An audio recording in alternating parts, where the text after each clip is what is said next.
नमस्कार, पेप्टी टाइम मध्य प्रदेश समाचार देख रहे हैं आप। मैं हूं आपके साथ साक्षी गुप्ता। नवरात्रि का पर्व चल रहा है और दशहरा आने ही वाला है, जिसकी तैयारियां भी शुरू हो गई हैं। मध्य प्रदेश में भी दशहरा के दिन रावण का दहन किया जाता है, लेकिन मध्य प्रदेश का मंदसौर जिला एकमात्र जिला ऐसा है जहां रावण का दहन नहीं बल्कि रावण की पूजा की जाती है, क्योंकि रावण का यह ससुराल है। रावण यहाँ के जमाई है, इसीलिए लोग रावण की यहाँ पूजा करते हैं। देखिए आप यह रिपोर्ट। मंदसौर जिले में रावण का ससुराल माना जाता है। यहाँ दशहरे के दिन लोग रावण की पूजा करते हैं। शहर के खानपुर में रावण की एक बड़ी प्रतिमा है, जहाँ पूजन के लिए नामदेव समाज के लोग आते। माफीनामे के साथ यहाँ रावण की पक्की बनी प्रतिमा का सांकेतिक वध करते हैं। कहा जाता है यहाँ रावण की पत्नी मंदोदरी का मायका था। मंदसौर को पहले दशपुर के नाम से पहचाना जाता था। रावण यहाँ का दामाद है, इसीलिए बहुएं जब प्रतिमा के सामने पहुँचती हैं तो घूंघट डाल लेती हैं। ऐसा इसीलिए है, रावण यहाँ का जमाई था। जमाई के सामने कोई महिला सिर खोलकर नहीं निकलती है। मंदसौर में रावण की प्रतिमा 20 फीट ऊंची है।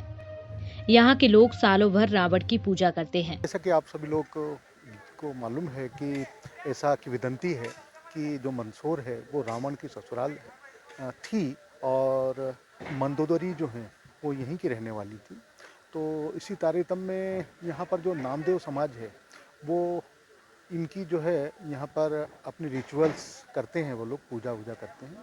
साथ में अन्य और भी कई किंवदंतियाँ हैं कि यहाँ पर जो रावण की प्रतिमा है उस पर कुछ मन्नत का धागा वगैरह बांधने से जो बुखार की समस्या होती है बच्चों की वो भी जो है वो दूर होती है, ऐसा कहा जाता है। तो चूँकि हर दशहरे पर जो है यहाँ पर जो है वो उनकी पूजा अर्चना होती है, तो नगर पालिका जो है वो प्रतिवर्ष और बीच में भी जब भी आवश्यकता होती है हम रावण की जो प्रतिमा है उसका मेंटेनेंस करते हैं। अभी हम लोग जो हैं वो उसकी तैयारी कर रहे हैं, जिसमें उस पर रंगाई पुताई और मेंटेनेंस का कार्य किया जा रहा है, ताकि यहाँ के लोग जो हैं वो अपनी जो है वो पूजा अर्चना कर सकें। ऐसी मान्यता है कि यहाँ धागा बांधने से बीमारी दूर होती है। रावण के पैर में धागा बांधने से बीमारियां दूर होती हैं। इस गांव में लोग रावण को बाबा कहकर पूजते हैं। धागा दाहिने पैर में बांधा जाता है। साथ ही क्षेत्र की खुशहाली, समाज सहित शहर के लोगों को बीमारियों से दूर रखने और प्राकृतिक प्रकोप से बचने के लिए प्रार्थना करते हुए पूजा अर्चना करते हैं। दशहरे के दिन यहाँ नामदेव समाज के लोग जमा होते हैं, फिर वहाँ पूजा पाठ करते हैं। उसके बाद शाम के समय राम और रावण की सेनाएं निकलती हैं।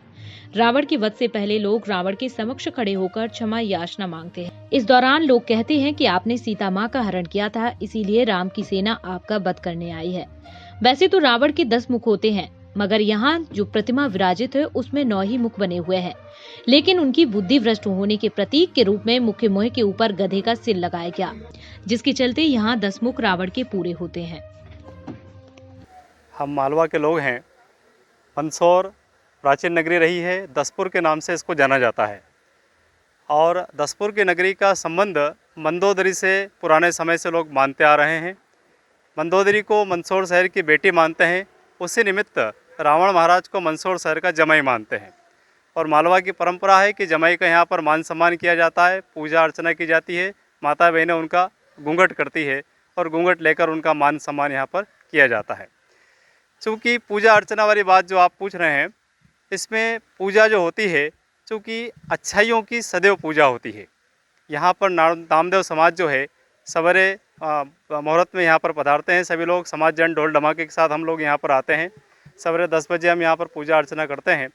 पूजा अर्चना करने के साथ में हम उनसे मंदसौर शहर की सुख समृद्धि की कामना भी करते हैं, क्योंकि रावण महाराज प्रकांड विद्वान पंडित थे। रसायन आयुर्वेद से संबंधित 10 दिशाओं का उनको बहुत सारा नॉलेज था, ज्ञान था, इसलिए उनकी पूजा अर्चना की जाती है। मंदसौर शहर की सुख समृद्धि की और किसी प्रकार का रोग नहीं रहे शहर में, इस बात की यहाँ पर हम मनोकामना लेकर आते हैं और पूजा अर्चना करते हैं। आप लोगों ने ये देखा होगा कि संपूर्ण विश्व में रावण दहन होता है, लेकिन केवल मंदसौर शहर एक ऐसा शहर है यहाँ पर रावण वध किया जाता है और रावण वध की परंपरा की जाती है। यहाँ पर हम अच्छाइयों की सवेरे पूजा करते हैं। देखिए आप कितनी सुंदर व्यवस्था है। सवेरे सवेरे अच्छाई बात है, गुण है, तो हम उसका मान सम्मान करेंगे, पूजा करेंगे। और यदि किसी प्रकार का मन में कोई विकार आ गया, दोष आ गया, बुराई आ गई, तो उस बुराई को हम हटाने में पीछे नहीं हटेंगे। इसलिए सवेरे पूजा और शाम को रावण का वध। दाहिने पैर पे धागा भी बांधा जाता है, क्या मान्यता है कि धागा बांधा हाँ हाँ, ये जो आप देख रहे हैं दाहिने पैर पर जो लच्छा बंधा हुआ है, जिसको लच्छा कहते हैं, हम कलावा कहते हैं। यहाँ पर सभी लोग यहाँ पर आते हैं। सामान्य सी बात है कि एक बुखार होता है जिसको हम एकात्रा बुखार कहते हैं।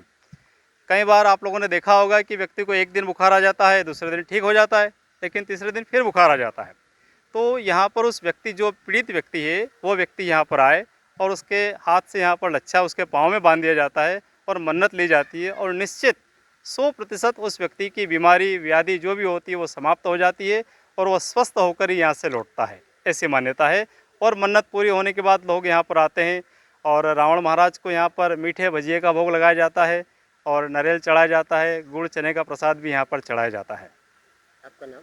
मैं राजेश मेड़तवाल, सचिव नामदेव।